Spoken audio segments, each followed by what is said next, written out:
ni kwamba Chuo Kikuu cha Kenyatta ndio mwenyeji wa mashindano ya riadha ya kitaifa ya vyuo vikuu ndani ya uwanja ya mwaka huu. Mashindano haya ya siku mbili itatumika kama mbio za mchujo ya kusaka kikosi kitakachowakilisha Kenya katika mashindano ya riadha ya dunia ya vyuo vikuu yatakayoandaliwa mjini Japan Julai mwaka huu. Mashindano ya riadha ya kitaifa ya vyuo vikuu yanazidi kushika kasi katika Chuo Kikuu cha Kenyatta, huku kila mwanariadha akiwinda ubingwa wa mbio za riadha ya ndani ya uwanja ya makala ya mwaka huu. For me, I think I always expect the best. So as I've done in hits today, I think tomorrow's final I'll do the same. For tomorrow's finals, I'm very ready, prepared. Since I came, I said it will be the way it should be. Yeah. You know, representing the country is not a very easy task, but I'll try my best to make sure that I do represent the country. Yeah.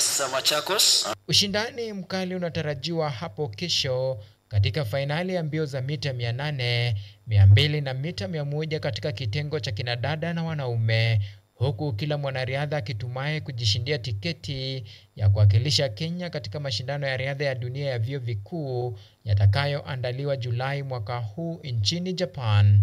Okay, I'm expecting Muftis for the coming World Athletics in Japan.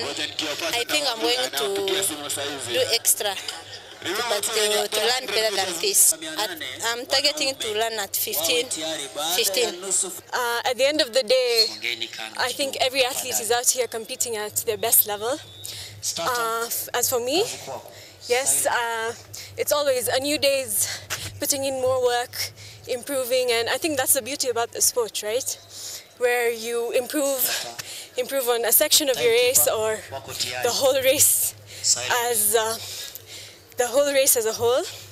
Yeah, it's just improving and we see where it gets us. Kenya inatarajiwa kutuma kikosi cha wanariadha wenye tija na tajriba ya juu katika vitengo tofauti. Waandalizi wa mashindano haya wanaimani kuwa Kenya itafanya vyema katika mashindano yajayo. Ni dakika za lala salama, huku kila mwanariadha akijitosa uwanjani kuwania tiketi ya kuwakilisha Kenya katika mashindano ya riadha ya dunia ya vyuo vikuu ambayo itaandaliwa nchini Japan Julai mwaka huu. Auma Evans, runinga ya KU, uga wa michezo wa Chuo Kikuu cha Kenyatta, Nairobi.